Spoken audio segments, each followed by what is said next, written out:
go from nothing to a big time TikToker?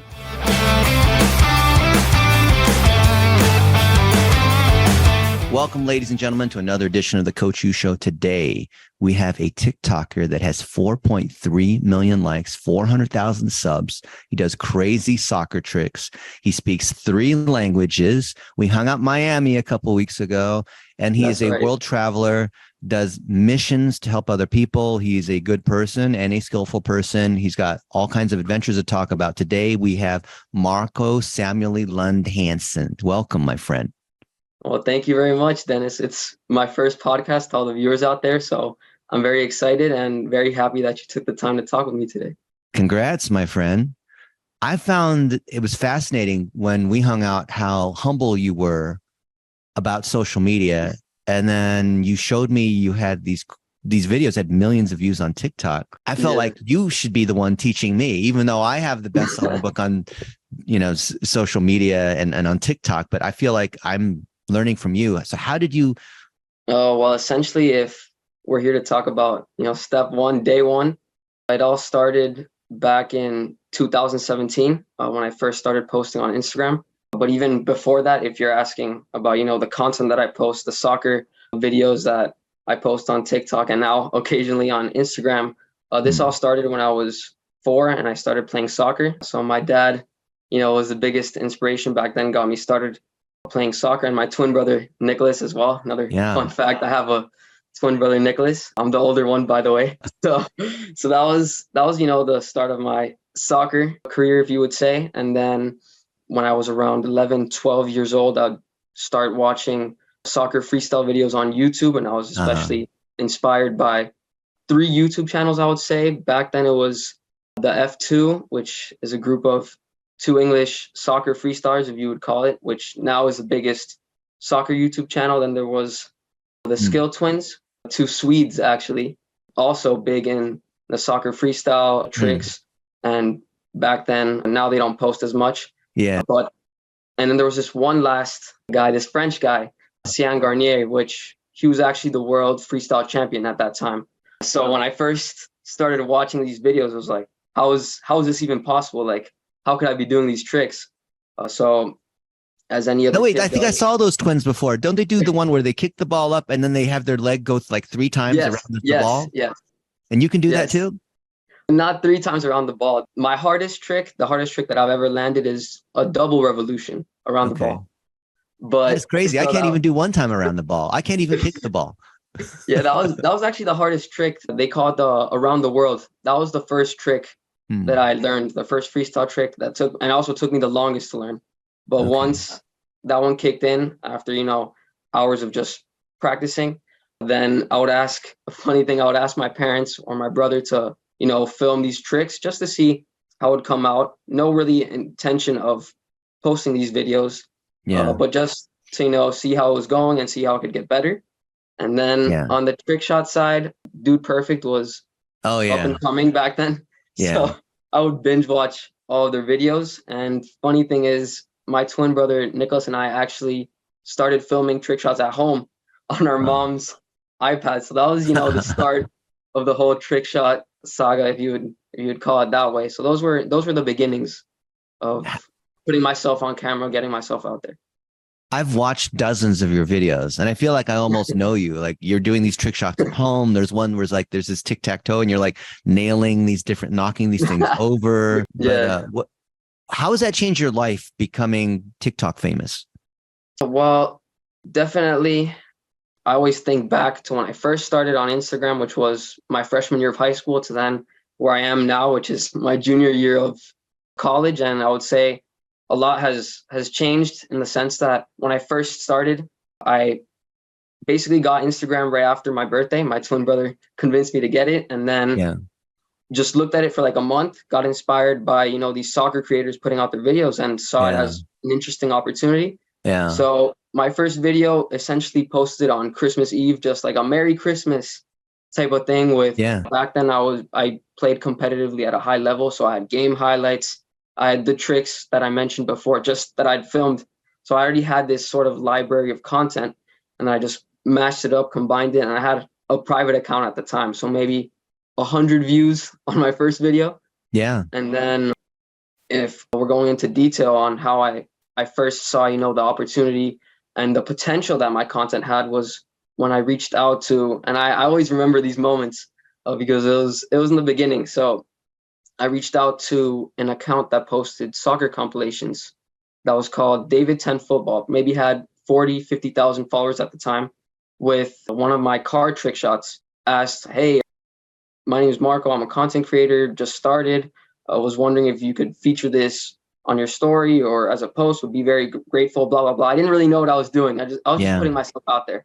Yeah. And then he agreed to put it out on his story. And back then, looking back, he sent me, after, the story had expired and everything, he sent me a screenshot which said, oh, your video or your card trick shot video has currently 12,100 views right before the story was about to expire. So that was a huge moment for me back then, like going from 100 to making the jump to 12,000. So definitely that was the first push. Yeah. So then, I could actually, do this. And then with Instagram, as you can see, I have to this day 2,200 followers. So not much at all, but I definitely used Instagram in those first years to sort of experiment with content, experimenting with editing. Of course, I was completely new to this. I was editing on iMovie at the time. So there was many things to learn, but gradually I was sort of learning how to build an audience, as the way I would get followers was I would get reposted in soccer compilations along with other creators. And then through those mentions, I would gradually get some followers here and there, but they would comment on my videos. And, as a freshman in high school, 13, 14-year-old kid, I was really motivated. I was really inspired by all this.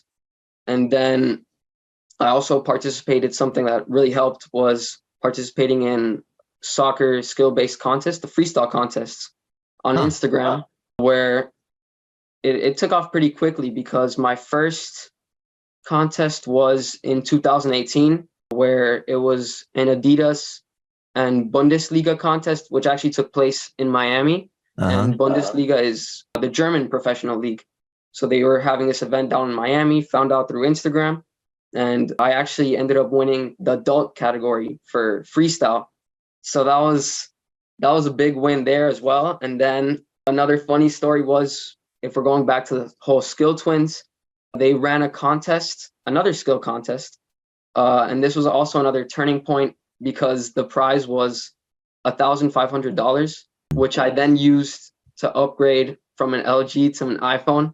Because up until then, I was filming on my mom's iPhone 5 or 6. So that was definitely, I knew I needed something, a camera of high quality to have at all times, where I could just record on the go. So that was definitely a turning point on Instagram. But then 2019, when TikTok first came along and I got curious, I was like, what is this platform? I had friends on it as well. And in the beginning, just like in your book that you gave me, I was sort of in the matrix, just had it for entertaining purposes, was just consuming content, pretty much just seeing like what's up with this app. And I had tried, because I saw other soccer creators that had shifted from TikTok to Instagram, or in the sense that they just repurposed their content. And then I would see that it would reach a whole new audience. It would get more views, more likes. They would get more followers. So I sort of tried doing the same thing with other accounts and was reposting videos from Instagram, because that year during winter break, that was the whole start of TikTok. Because during that time I was, I didn't have schoolwork, so I was uploading more consistently to Instagram. And I was like, what would happen if I just, tried on TikTok? Same thing I've been doing on Instagram, just pure experimentation. So what happened there was, on Instagram, and I'm gonna say this, that having this whole opportunity to film this podcast with you has brought me down memory lane of filming all these different videos. But it was winter break 2020, right before the pandemic, and I filmed what was up to then my most viewed Instagram video, which had like 20,000 views, I would say. And just one of me kicking a soccer ball from one of the mountains in Switzerland, and then The cool thing about this shot was that the ball seemed to sort of disappear in the setting sun. So that was a fun shot. So I was like, if it worked on Instagram, it might work on TikTok. I don't know. So I posted it on TikTok, but maybe got 30, 40, 50 views. So I was not, I'm not a person that gets demotivated like this, but I was like this is like the first, task of what was at hand, first challenge when it came to TikTok, and getting to know what content works, what doesn't work, and what could be done differently. So what I did was I then gave it a few days and then tried again with that same video, tried wording it differently, different hashtags, whatnot.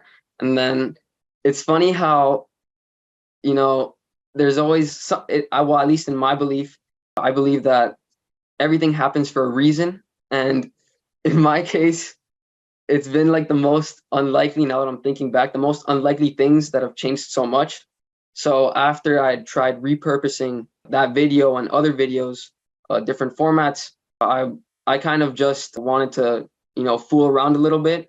And I was like, so what's trending right now on TikTok? It was back when they had, that the main page with all the different hashtag challenges, all sorts. So there was this one, thinking back, very, very corny challenge, but it was called the let me drive the bus challenge, where it's gonna sound very weird, but you would basically grab an Xbox controller and then that had a cable in it, and then sort of pretend to be plugging it into your Roomba. And then when the audio would play, the clip would play, let me drive the bus.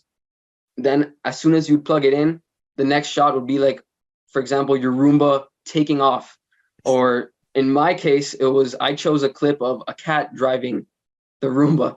So that video, weirdly enough, got like maybe 1,500 views. But again, same thing with Instagram, going from 50 views to 1,500. Well, on TikTok for me was a big jump at the time. So then from there, that was an unlikely source of motivation. But I went back to experimentation and actually had my first video on TikTok over 100K, which was a collection video of my soccer cleats, but basically one where it was a transition video. So I was basically jumping into the shoes and then jumping in and out. So switching out. Now that I'm looking back at it, the video didn't come quite as I've liked it to come out, but it was very inspiring, very motivating that it got 200,000 views. So then I continued, throwing different pieces of content out. I already had this huge library of content, videos that I already posted on Instagram, and videos that I hadn't used yet. So those videos started racking up 20K, 30K. And when I saw that I was gradually building an audience, but at a much faster rate than on Instagram, then I decided to shift more focus on TikTok. And then that eventually led to my breakthrough, which was, again, the days that this happens. This was actually, I posted the video on February 29th, so a leap year day. And this was the story behind the whole video, which was quite learning for me as well. It was a tribute video to the late Kobe Bryant. I've always been equally as big as a basketball fan and as a soccer fan, especially with the Heat back in Miami during the glory days of the big three: LeBron James, Chris Bosh, and Dwayne Wade. So definitely was impacted by Kobe's death. And I was trying to think about a good way to honor him. Now that I'm not a good basketball player, I thought, what if I could make a tribute video where I combine basketball and soccer and then honor him in a creative way? So the thing I did was, for the first time ever, I tried a basketball trick shot, but the way it would work was what I had in mind. What happened was, since his original jersey number was 24, I basically did 23, touches on the ball, would do some different tricks. And then on the 24th touch, that would essentially be the trick shot, which I'm breaking down, which would be the kick from the 3-point line and then hopefully into the basket. So, I must say I underestimated the shot, because the tricks, I would knock them out. Like, I got consistent once I was up in the hours of, practicing the trick shot. But the final shot, I'm not gonna lie, it got tiring and it got like exhausting because I kept on hitting the rim or it was going over. Like the direction was unexpectedly hard to control. But so it took some hours to get that shot done. And then how many shots did you take to finally get it right? It took, because I filmed on separate days. And so I think it took in all 5 to 6 hours. So hundreds of attempts, because you had to get the first 23 right. And then the 24th one had to go in, right? Wow. Yeah. So I was banking it on most of the time on the last shot because the tricks were pretty manageable. What if you just cut it? What if you just did the 23 and then you just practiced the last shot, or you needed one continuous thing, right? That's where it came in, because that's where it all changed. Because what happened was I posted the original video, which got 150,000 views, just the one of me doing the whole entire sequence with the 23 touches and then the kick. But then what changed was I decided to then include not all of my fail attempts, because then we'd be here for hours. Yeah. But I decided to include like my closest fail attempts and then, sort of make a motivational video out of it. And that's when things really blew up. Like I remember I checked my phone when I posted the video and I was like, and I always sort of do this, but I leave my phone alone for a while after I post.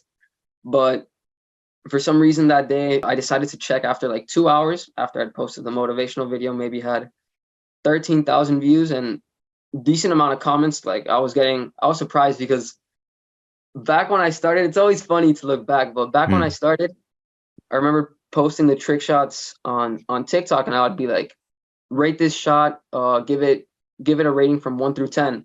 And like these were pretty like difficult shots, I'm not gonna lie. And people like, the internet trolls always with like 2, -2, -3, 4. And then what I noticed was a little off was I started receiving lots of comments from the motivational video when I first posted, like within the first hour or two. Yeah. And then all of a sudden I saw all the other comments flooding in on the other posts, which all of a sudden, instead of like, the negativity, there was 10, 11, 100, 1,000. So I kind of sensed like, a sort of shift. And then I remember that day I went to the beach, came back after a few hours, and that was when I had notifications on. And my phone was like, I couldn't call anybody, I couldn't text anybody because the notifications kept on blowing up my phone. And so that was a huge breakthrough. I would say the video that changed it all, because to this day, it has 2.2 million likes and 12.5 million views. I'm being, precise, but I'll say that the video not only taught me, because up until then I'd been posting, the flawless trick shots without any, fails, without any, cuts, any bloopers, any of that. But it kind of, taught me to look, and even I was 15, 16 back then as like a young teenager back in high school. It really, and my mom kept on repeating to me, because she became the designated videographer, if you would say, filming my trick shots and everything. Yeah. She'd be like, Marco, it's about the journey, not the destination. And I remember like when I'd get frustrated, she'd always tell me about this, and I'd be annoyed if every time she'd say it, I'd be like, Mom, why do you keep on saying this? Let's just film this and get it over with. But truly, I would say it took that video to really, see that message in real life, that in the majority of situations, the journey is more important than the destination. And that many times, if you'll try getting to a point, or you're trying to achieve something that is very difficult, you're going to need perseverance to get through, these difficult times, to grind it out. And, back then, my form of grinding it out was getting very frustrated, in my terms, and raging a little bit, cursing, getting very irritated. But I feel like seeing that reaction online really helped me see that, my videos can be more than just, showing flawlessness, but also I feel like what was powerful in that video was the relatability, in the sense that not everything is one take. Not everything is like you see on TV. Not everything is, pitch perfect. And that was, the start of I would say my TikTok career, if you would say. And then of course getting such a huge video was a huge blessing to me, definitely at the time. But then I was faced with the question, how do I keep this going? How do I keep this momentum going? Right. And how do I want to, you know, how will this, you know, affect my image? How do I want to be viewed as on the internet? So that led me to, you know, I went, it's kind of funny how it brings you sort of back to the experimentation table. I then experiment again with new forms of content, soccer content. So I would go into more trick shots, obviously learning through that video. It was important to me to include the fails, more challenges, tutorials. I also got I would get my twin brother more involved. Get your mom involved. Yeah, my mom, I would say she was involved in everything. Basically, she took over once the Instagram days started. I mean, my dad and my brother obviously helped a lot in the beginning, but whenever it was, you know, hey mom, I have a trick shot I need to film, or if I'd say to the family, she'd be the one that would be most eager to help. So she kind of took that designated role of, I would say, videographer, but also in the beginning, in the first days, therapist, when I wasn't making the shots, kind of calm me down. If I would ask your mom how TikTok has changed your life, what would she say? She would probably say it would definitely have made, if I'm talking in her perspective, definitely have made Marco more appreciative of the journey and more humble, I would say, in the sense that back then I took a lot of things for granted, and it's not necessarily a bad thing, but I used to live a lot in the past, like, you know, dwelling a lot on the past, and, you know, was a little indecisive when it came to starting out on social media. But definitely after, you know, the whole come up on TikTok, in her words, I would say Marco has become, you know, a highly motivated person who not only seeks to like show a perfect side of him, but show, you know, a human side of him that will get others to relate to him, and hopefully he can inspire others through his creativity and his passion for soccer. That's what I would say. So what's next? What's next? That's a good question. But what I've been looking for short term, because now I graduate in 2025. So with the World Cup in 2026 coming to the United States, Mexico, and Canada, and with Miami being one of the host cities, I'd love to, you know, get involved there, especially as it would be a huge opportunity to, you know, document or be a part of the World Cup, which is arguably one of the biggest, or is the biggest sporting event in the entire world, which happens only once every 4 years. But as of now, I would probably set my eyes on the Women's World Cup, which actually starts in a week. And then if you're looking at sporting events, I would love to get involved next year with the Olympics in Paris. And then for soccer, the European Championships are in 2024 as well. So those are short-term goals as far as being a content creator. Awesome. Are you hanging out with other content creators? Like, how do you learn from an industry standpoint?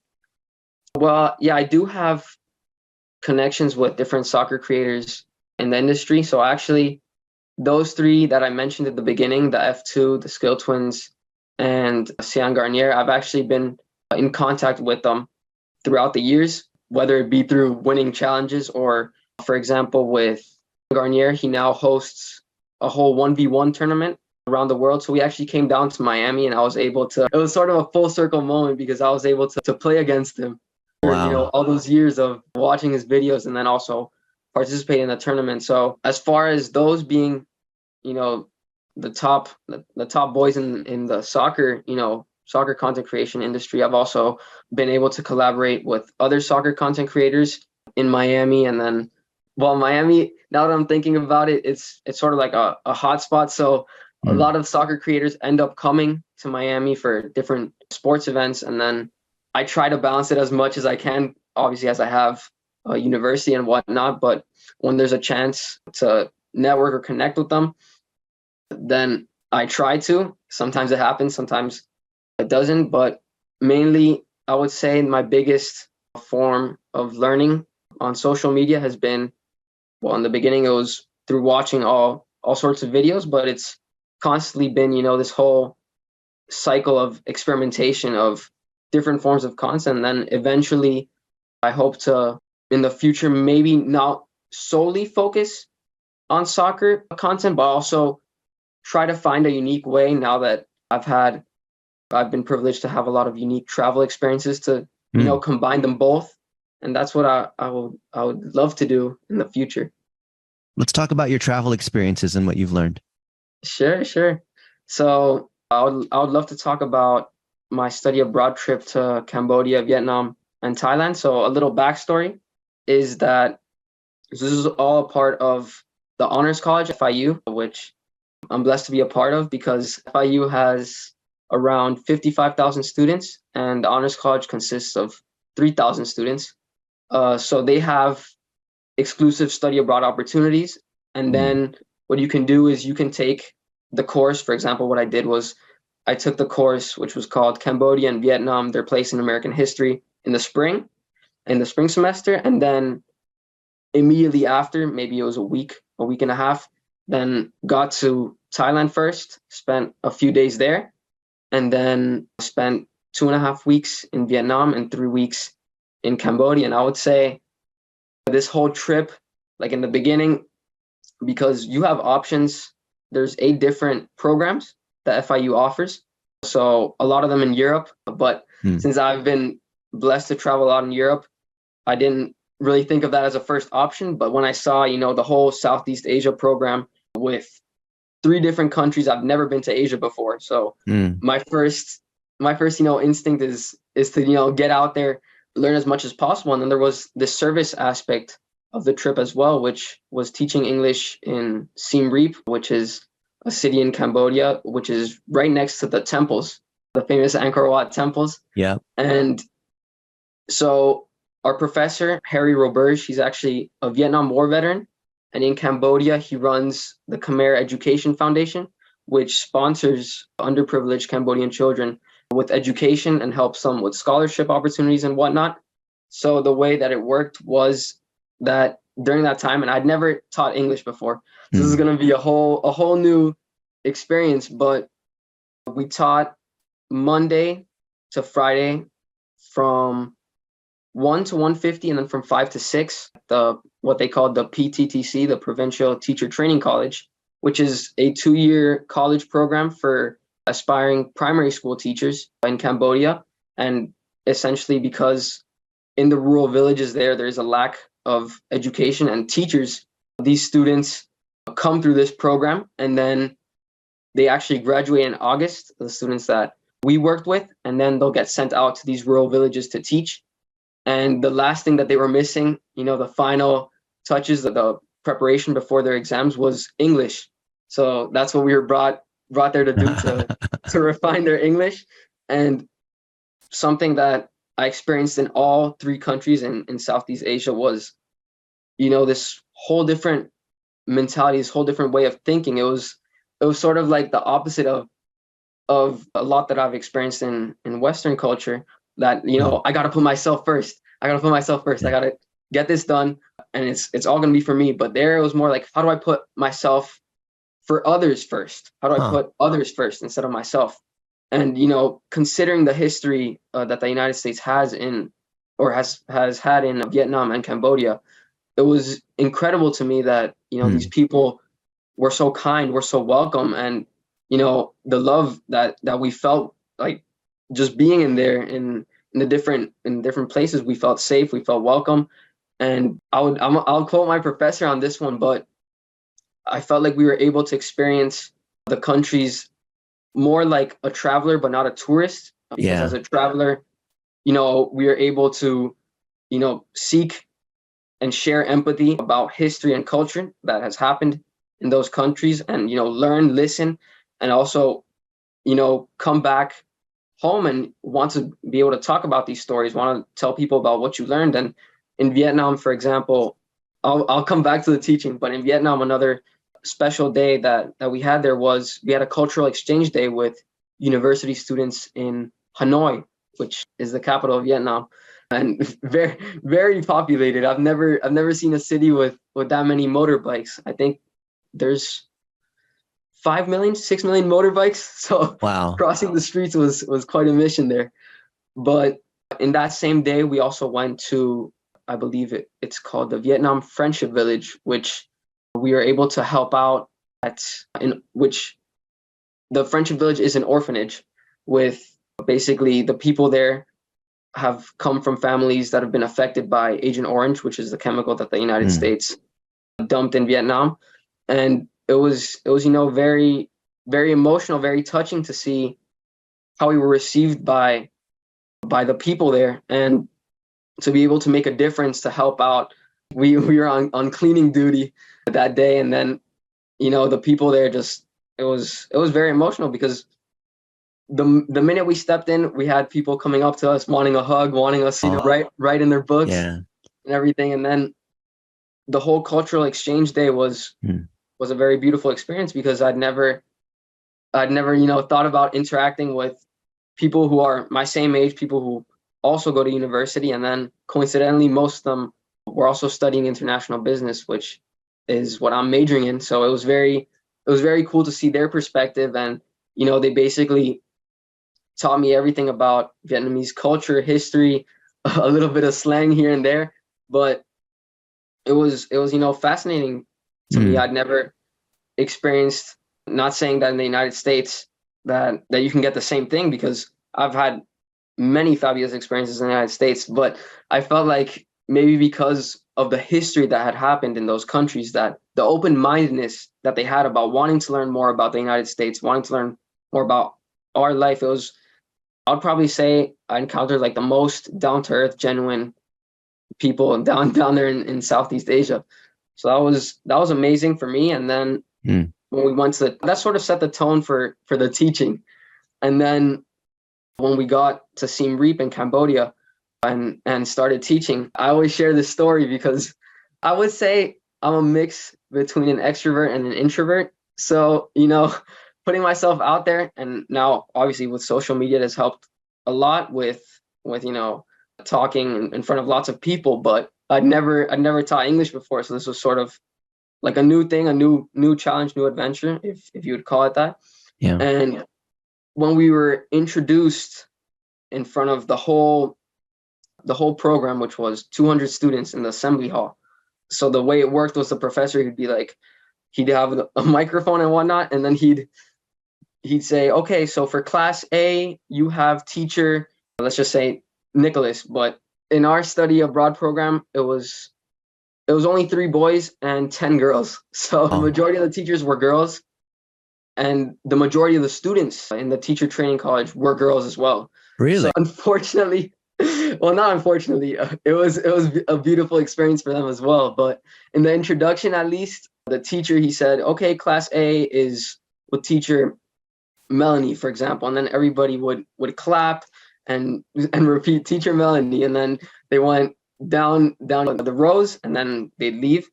So then what happened when it came to my turn, I was the third one. So they were like, okay, and for class C, teacher Marco. And I've never, I always say this story because I've never felt this, not even in my short-lived sports career. I've never received that big of an applause, that big of, cheers. It was like if I'd scored like a buzzer beater in the NBA finals.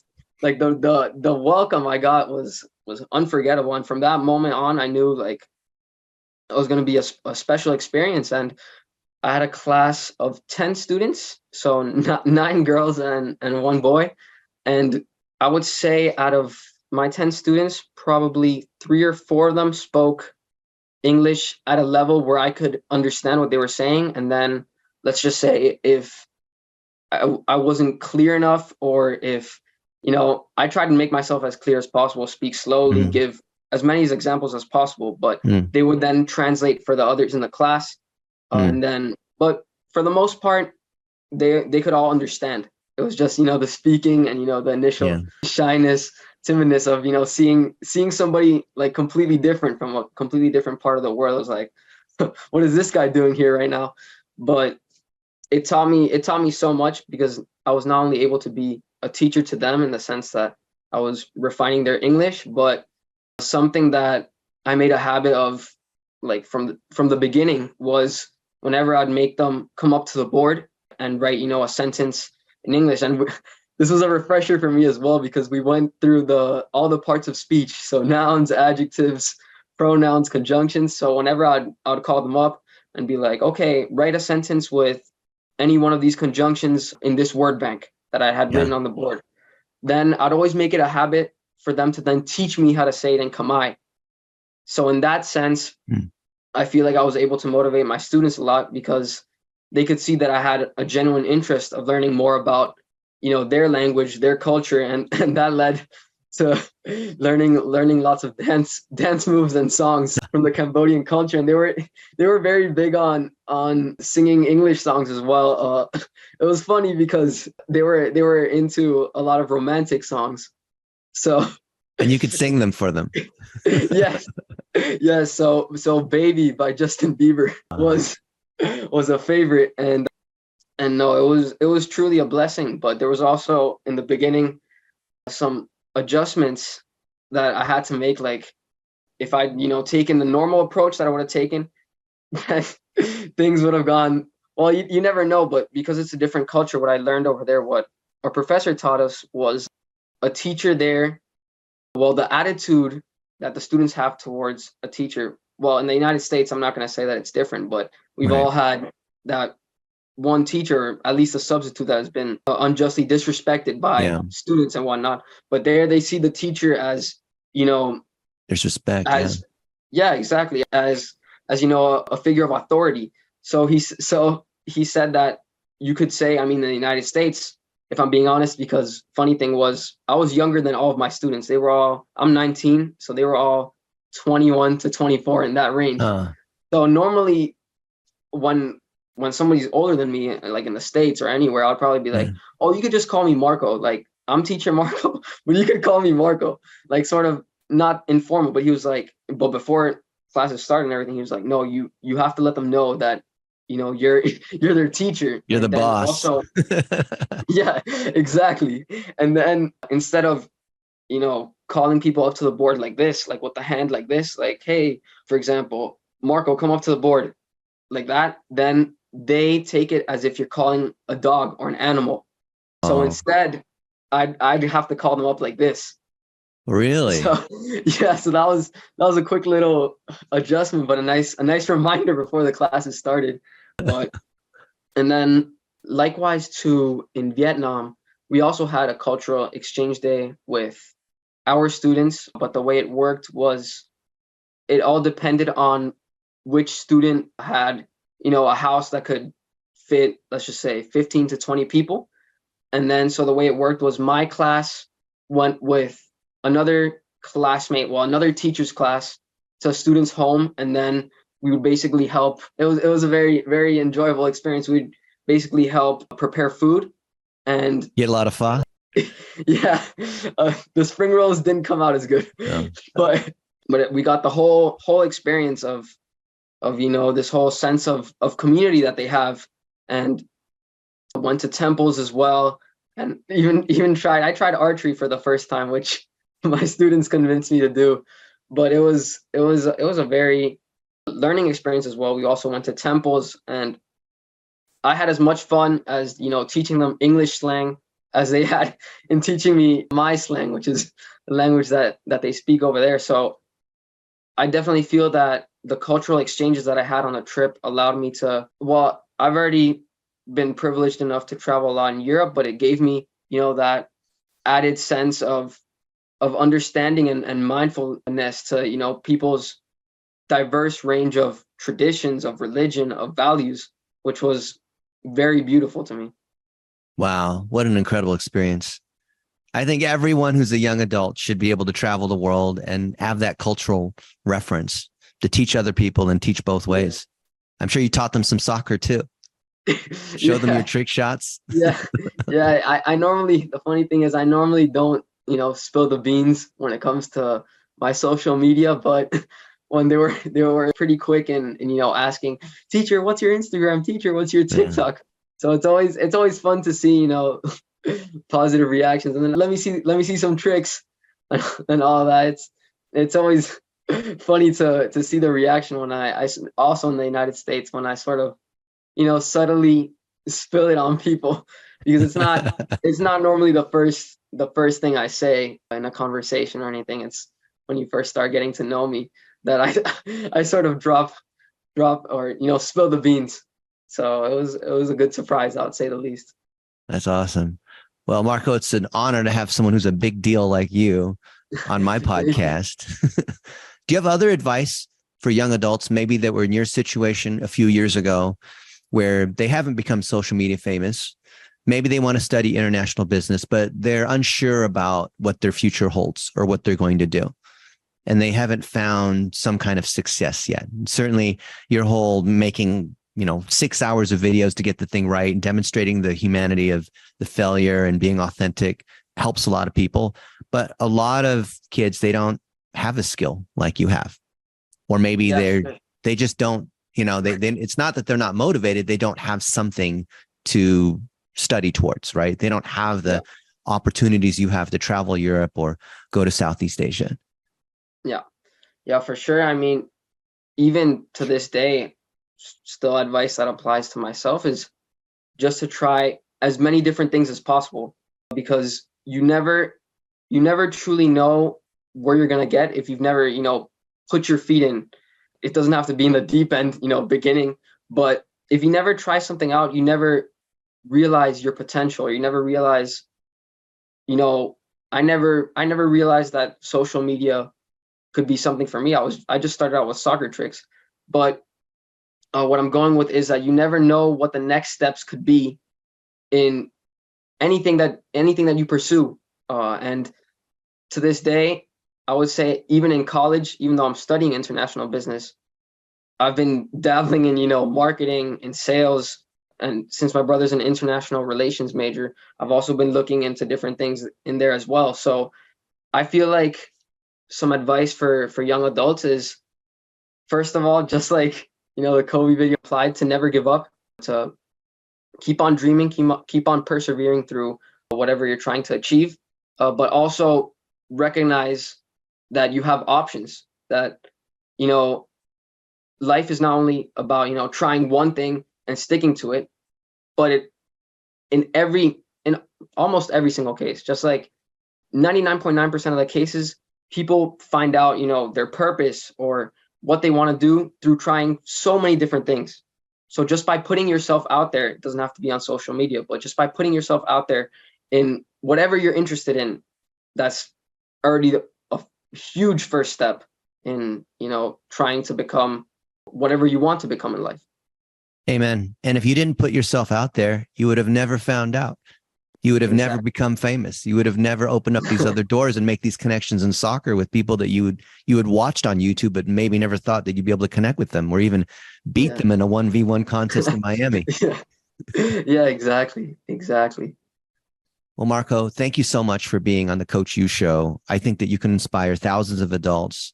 I think Instagram is like the only channel I might have more followers than you, but I'm going to share what you've said and your stories across all my socials. We're turning it into obviously a podcast episode. We're putting it on YouTube. Yes. We're putting $1 a day against it because I want other folks that are young adults to be able to see wholesome messages that are inspiring, that are helpful, like yours, Mhm. instead of a lot of the garbage that's on the internet. So thank you so much. I think you're amazing. Thank you, Dennis. No, I mean, it's been an absolute privilege to be on the Coach U podcast. I mean, even right now, I'm putting myself out there. This is my first podcast, and who knows, maybe it leads to more opportunities. So I'm very happy and very excited that I had the chance today to talk with you and share my journey. And you took the chance to come to a marketing conference, and that's how we meet. If you didn't come to the Yeah. conference, we would have never met. I would have never met other faculty and other students. And what Nicholas was there, that was so cool. Yeah. The fact that, but if you could have decided, you know what, I'm going to sleep in. I'm not going to go. I'm going to go do something else instead. Yeah. Actually, shout out to Dr. Nancy Richmond, because she was the one who got me into the conference in the first place. Because the whole story was I just gotten back from Asia a few days ago, was just pretty much laying low, getting reaccustomed after, having life come at you every day at 100 miles an hour with all the experiences, and, just trying to digest, journal a little bit, share about my experiences. And Yeah. then she asked if I was still in town, and mentioned that there was this marketing conference. So I was like, you know what, say less. Like I have nothing to lose. That's mainly the attitude I have. I have nothing to lose. I have all to gain. And then, when I'm being, as my mom would say, a little bit hard on myself, she always tells me to remember I'm only 19. I'm literally still fresh out with so many things to learn. I still have my whole life in front of me. So go might for as it. well Yeah. start. Exactly. Might as well start early. Dude, I'm so proud of you. Thank you. Thank you. It's been Awesome. an honor. So that's my show, and our team's going to edit that. But you have a chance to interview me, and then I'll give you the video off of this, and you can put it on your YouTube or website or social media or whatever if you want. Sure. I mean, definitely whenever I have the chance to ask someone like you questions, I mean, I'm here to take it. So first of all, what got you into the digital marketing industry, especially back then when it was just something very new, something untouched by many? Back when I started, it wasn't called digital marketing. We didn't even have the idea of websites. It was these bulletin boards. So you could basically dial in. When you dial in, it's like press 1 for this and press 2 for that. That's what we built initially 30 something years ago. And I just happened to be there with some other geeky, nerdy friends. And we built these phone trees that eventually became these bulletin boards. And then the internet got faster. And then we could build these really crappy websites that just had text on them. And I had a mentor who is the CEO of American Airlines. And he adopted me under his wing. And this was back in the mid 90s, way before you were born. And he said, son, would you like to help work on the website and work on all this new technology? And I'd already built a few other websites. So I thought, why not? This is a great opportunity. Now, of course, today we know the internet is a big deal, but back then the internet was nothing and people didn't really think it was going to be much of anything. So that became what was called webmastering. Then it got called internet marketing. And then like 10 years ago, it was called digital marketing. Now it's called like social media and influencer. And like, there's all these different words that all really they all mean the same thing, which is these different places that people can meet to be able to have community and share and buy things and just hang out, right? This is way before there were apps. Like apps really have only been here for maybe 10 years. Not very long at all, right? It used to be just websites. Now there's many places that people can be. Yeah, for sure. And then, of course, as a college student myself, always makes me curious. And I wanted to ask, how was your college experience and how did education, impact you and contribute to the way you think today? It's been huge. And I have a very unpopular opinion because I know a lot of young adults, they like to, pee all over higher education and say it's a waste. But I learned a lot in college. And that's because I actively sought out these other professors. I was at SMU, Southern Methodist University in Dallas, on a full ride for my undergrad. And there would be guest speakers that would come into town. There'd be like Margaret Thatcher, or there'd be the former president of the United States, or there would be like the CEO of Southwest Airlines, Herb Kelleher, or the chairman of Allstate Insurance. So these people would come in. And at first I would just sit in the big auditorium, with thousands of people and listen to them give a speech. And it's just crazy that this person that you've seen on TV who's famous is actually in the same room. It's like, wow, this is incredible. I can't believe it's like going to a rock concert. But I had the mentor and he introduced me to these other people. And I was scared to death. I thought, I'm going to be revealed as being ignorant. I have nothing to say. I'm anxious because they're going to ask me, because, I'll have dinner with like the CEO of Goldman Sachs and then the head of American Airlines. And then they'll ask me, hey, son, what do you do? And I would freeze up and I wouldn't have a good answer. And I knew every time I would meet one of these public figures who was, the CEOs of these other companies, I knew they would always at some point ask me at dinner, what do you do? And I had to come up with something that was interesting. I never had a good answer because I didn't have any big accomplishments. What was I going to say? I was a President's Scholar, so I was on a full ride. I could run almost a 4-minute mile because I was doing D1 track and cross country, but I didn't have any achievements.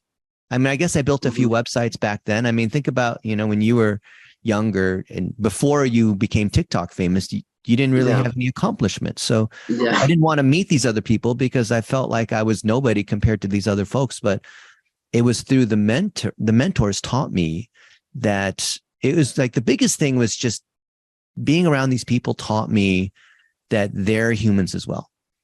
And you see their flaws up close. You see them like argue with their children, or they have health problems, or they, you know, get lost on the way because they don't know how to use Google Maps, or like just things like how the CEO of this big company doesn't know how to use Google Maps. Yeah. And you start to like the humanity of them.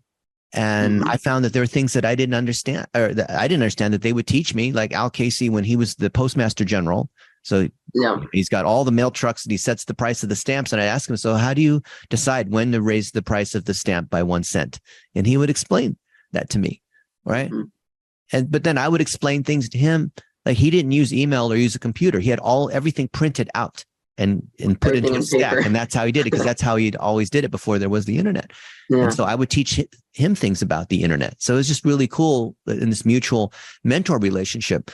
But college for me was about building those connections, because there's nothing that you can't already get on YouTube or anywhere else. So if you're going to college thinking you're just basically going to sit there and have 4 more years of having fun and partying and whatever, you're wasting that opportunity. And if you blame it on college as not being worthwhile, that's your own fault for not taking advantage. College gives you that opportunity, just like you did, Marco, where you seized upon the opportunity that FIU gave you for this like honors college, or to come to a conference, or to meet other people. You have to say yes to these opportunities. And so I was very lucky. I said yes, and it's made a huge difference. If I didn't go to college, I would have never have met these people. I would have never made these connections. I mean, how else am I going to meet these sorts of people? A lot of the professors that you meet, they're adjunct professors, and they're super connected in the world of international business, for example, or economics, or whatever it is. And they can introduce you to other people, but you have to come up after class and ask a question. You have to take some initiative. Yeah. I mean, I've definitely had that experience, or it's definitely been a change for me, because in high school I was very focused. I actually did cross country as well, so that's why you impressed me with the 4-minute mile. 4:07. I didn't break 4. What distance did you run besides the mile? Steeplechase, 10K. Yeah, I ran a 1:10 half marathon. Oh my goodness, making me look bad here. The most I ran was, I mean, recreationally, the most I ran was 11 miles, but back in high school, it was always 5K. So my fastest time, but I always used cross country to condition for soccer. Yeah. But my fastest time was 18:21 for 5K. That's still a 6 minute. That's like that's a 5:58 mile. Yeah, that's great. So I don't know if I'll ever come back to that. But what got you, side question, is what got you into cross country? Well, I was not cool at all. I had no friends. I was fat, and I needed to do something to be cool. So the way that because I was an introvert, I didn't even speak English until I was 6.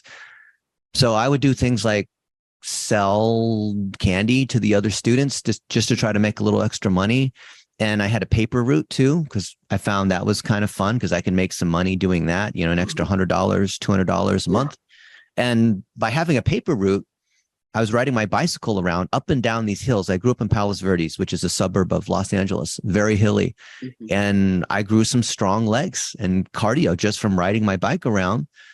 Now, I wasn't fast, I wasn't tall, I wasn't skillful, so I couldn't do football, I couldn't do soccer, I couldn't play basketball or any of those, because I didn't have the physical whatever. But I found I had some decent endurance just because I would ride my bike around to school. It was 5 miles each way from my house to the school. And I also did my paper route, which is, another like 5 miles. But I had 3 paper routes. So I was biking another 5 miles on top of that. So I was biking 15 miles every day. And I tried out for the cross country team. And I went to the training and I learned about, how to run. My first day of practice, I had some like basketball high tops, because I didn't understand you had to have running shoes, and that was different, right?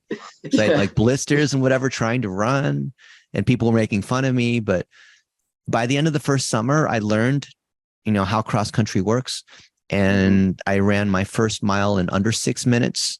And within a month or 2 after that, I ran my first 5K in under I think, yeah, freshman year, under 17 and then under 16 minutes. And I made varsity for 5K after a year of training. And then I got Mad hooked. respect. I loved it. Mad respect.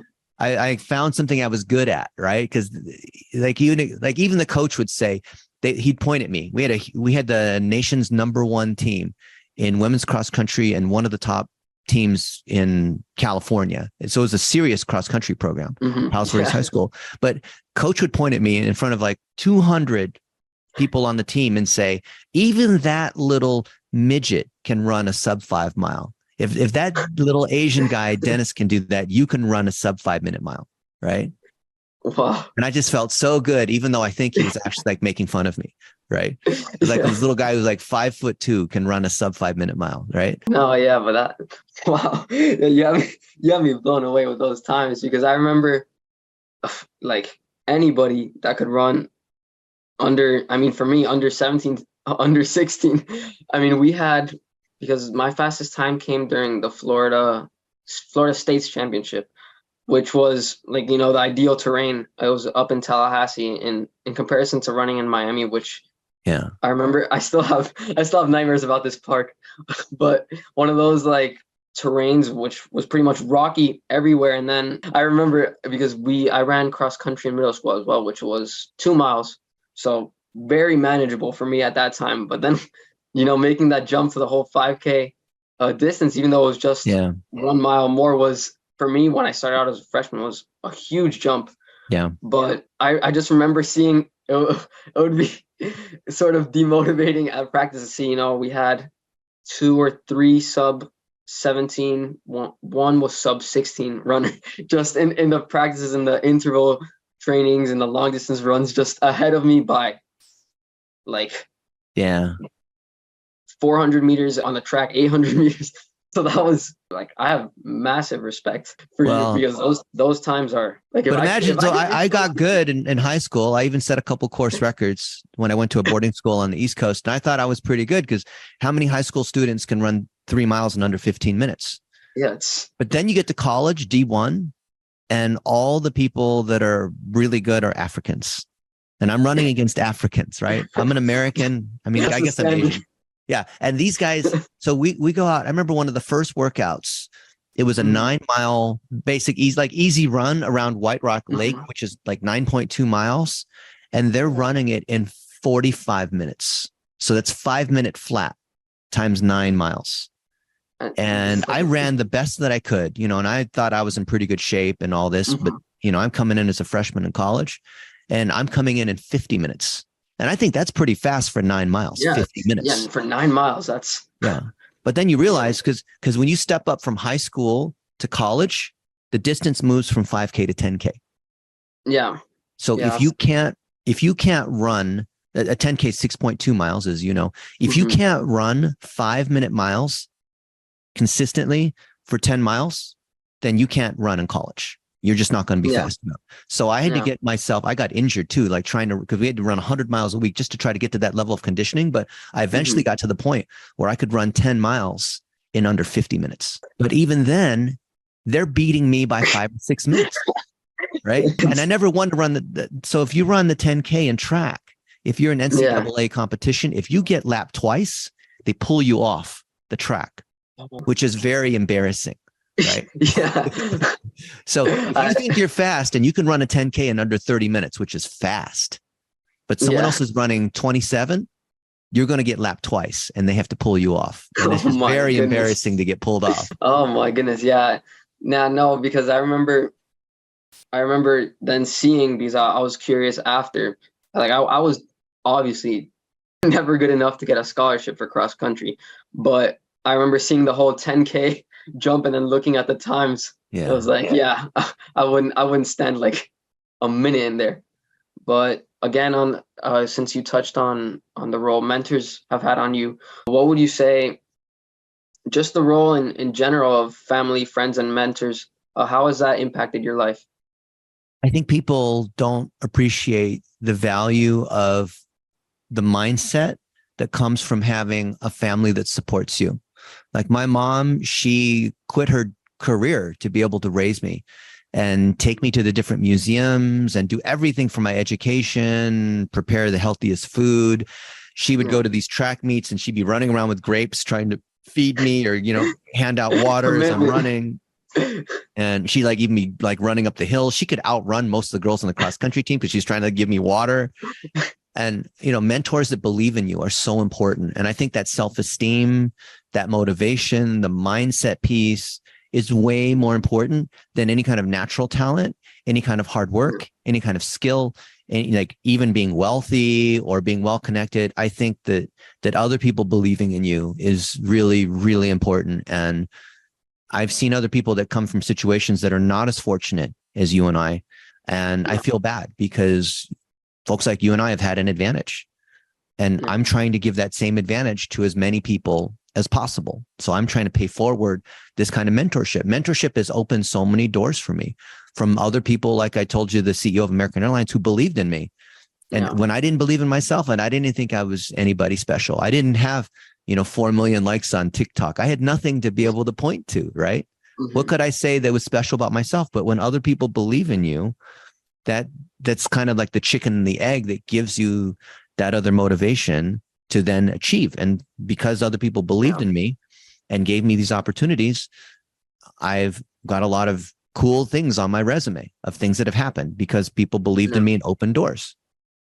No, definitely. I mean, the reason why I asked this question was because I know at least younger Marco would have loved to know that in the past, because I used to think, even when I first started out with social media, like, I'm just going to do this like by myself. I'm going to make a name for myself. And, this is going to be my path to, achieving, whether it be views, likes, followers. But I mean, throughout the years, through collaboration, through connecting with other people, that's where I've really found, the power of basically just humanity in general, just coming together, and then for the better, to inspire the world. And especially in college, as you mentioned, I've seen a huge benefit of having mentors that, believe in you. Like you mentioned, if I didn't have Nancy as a mentor, as a professor, I would have never gone to the marketing conference. I would have never met you.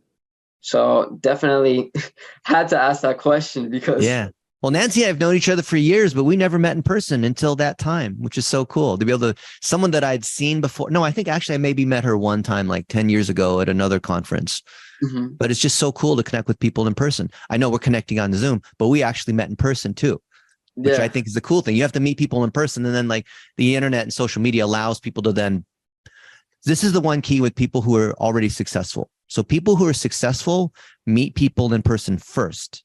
And then they use social media to enhance those connections. People who are not successful try to meet people on social first and then try to meet them. But I found that to be an interesting, like, differentiator, if that makes sense. No, I mean, I would definitely say, because I've done my fair share of, cold turkey, cold call emails, all of that. But I found it way more efficient, and, you connect way better off meeting in person first. Than virtually. So just agree to the point you made. And leading up to the next thing, the next hot question, was there any moment growing up specifically that shaped you to the person that you are today? It's hard to answer those questions because you never really know what the eventual outcome or impact is of any decision that you make. For example, I was deciding when I was deciding like what college to go to.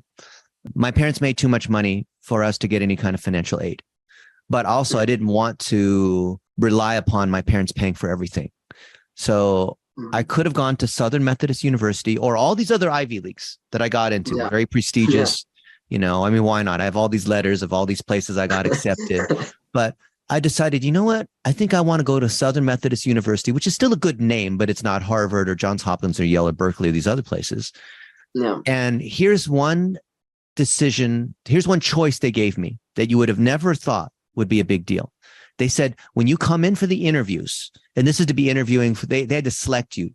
Like they selected a certain number of people to get the half scholarship. And then they Right. invited you to then fly in and interview with a bunch of people to then interview for the full scholarship. And they gave out 19 of them.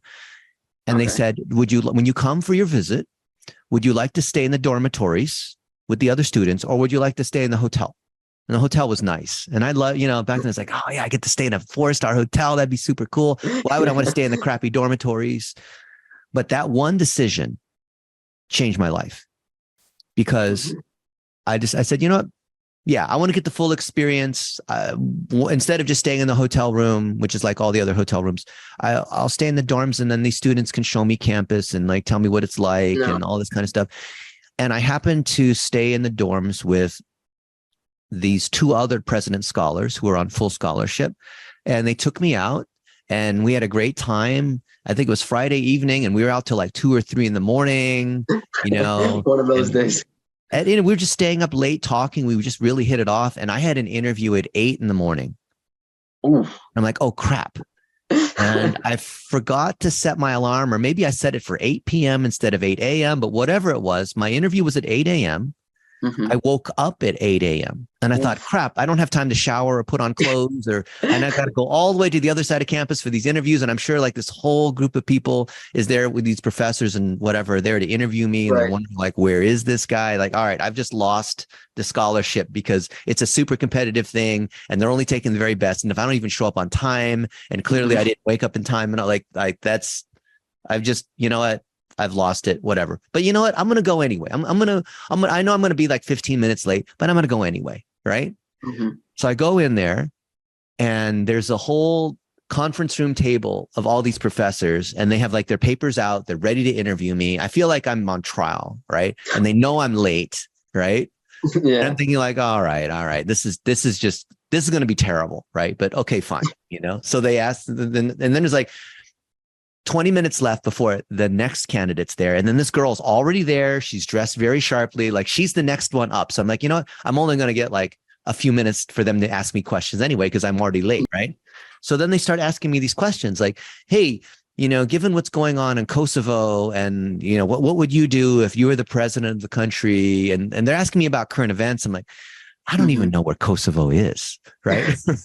Yeah. You mentioned, that one of the books that you like to read was, you like to read Isaac Asimov because you like science fiction. And one of Isaac Asimov's books, he talks about this one thing, and, machines and how AI or whatever, like, what do you think about that? And I'm like, gee, I forgot that I even put that book on my thing there. But yes, I'd like try to make up an answer. And then, so like it's a literature professor asking a literature question. It's a political science professor asking me a political science. So there's no way I'm going to fool these people. Each of these people, they're, PhDs, professors in their own area of expertise. Yeah. And it's just going terribly, just horrible. And my hair is all messed up because they didn't get a chance to shower. I didn't get a chance to put on a tie. And this is just going really bad. Okay. And then I noticed that there was one kid who was sitting at the end. So it was all these professors. And then at the very end was one of the kids, and happened to be one of the ones that I hung out with the night before. And his name was Bubba McKinney. And then he started asking, then he said, you know what? I'd like to ask a question. Dennis, can you talk about a time where you had to overcome adversity? And I thought, oh yeah, I just told you about that last night where I had to run a double marathon. Or about how I was the fastest person at the age of 14 to be able to run a marathon, in 3 hours in the United States, and all these different things. So he started eliciting these stories out of me because he heard me tell these stories the night before when we were hanging out. And then it completely changed the tone of that whole conversation. And I realized that we had gone on for 45 minutes, 50 minutes. And that girl who was outside, because it was already her turn, she was out there waiting, thinking like, why is this interview going on so long? This guy's time is already up. It's now my turn. They haven't invited me in to ask me questions, Yeah. And because I decided to stay in the dormitories, and that one kid happened to be the one who was on the interviewing panel, that made all the difference. And I got the full scholarship. Wow. Had I stayed in the hotel, I would have never gotten it. Maybe I would have woken up in time, and maybe I would have looked nice and all, but I don't think I would have gotten it. Wow, that's crazy how life works, how everything. And because I got into SMU, that's what got me into American Airlines.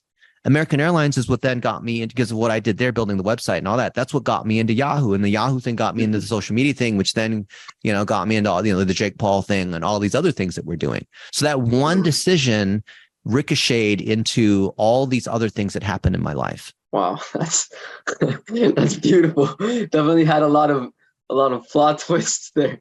Wasn't expecting, but I mean, it was very, very inspiring to listen to your story. And everybody has, what I've learned, at least back when I was younger, you always make these first impressions on people and stereotype people, but in reality, everybody has their unique story, which once you get to, like, I've had this experience with friends that, I probably didn't hit off as well as in the beginning, or maybe they had a bad judgment of me, or I had a bad first impression of them. But when you make an effort to get to know other people and really learn about their stories, it's just, it opens your eyes, and it makes you like realize that everybody has their own story and own book, own movie to tell.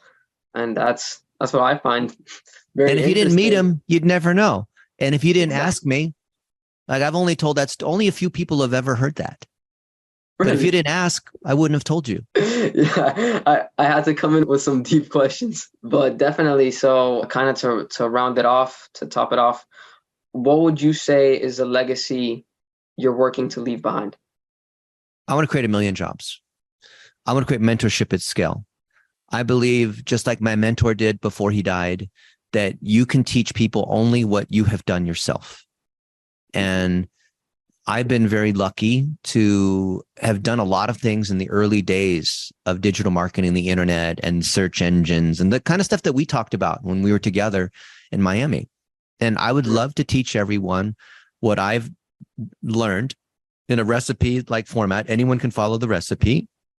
And I like being around other people that have achieved something like you have, who want to teach and not keep it a secret, but teach what they've learned how to do. And so everyone should be able to benefit. The fact that the internet and social media allows people to connect. You're in Denmark right now. I think we're like 8,000 miles apart right now, but we're connecting and we're sharing.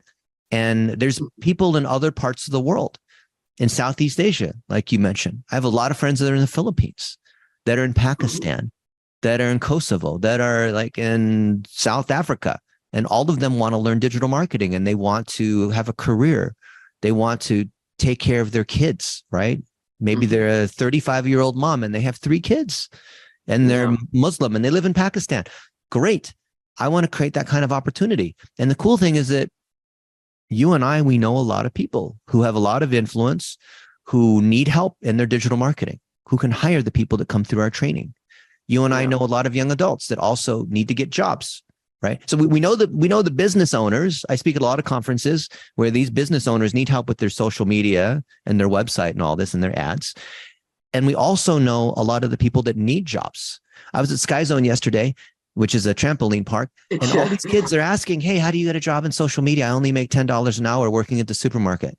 Well, you can make a lot more than $10 an hour doing what we're doing, but you're going to have to learn these skills. And if you learn these skills, all these businesses will want to hire you. That's the thing that I have with Jake Paul, right? Jake Paul and I created the financial freedom movement so that we can bring together the business owners who are going to then hire these young adults who are now entrepreneurs running their own agencies. I would love nothing more than to see this ecosystem fill out, kind of like an Uber, but instead of driving Uber, you're providing services. And instead of making only a few dollars by driving the car or delivering the food, you're making a lot more money in a professional career where you're developing relationships. I think people like you, Marco, would be fantastic in being able to train up other young adults, just like you're training up people in Cambodia how to speak English, right? Thank you.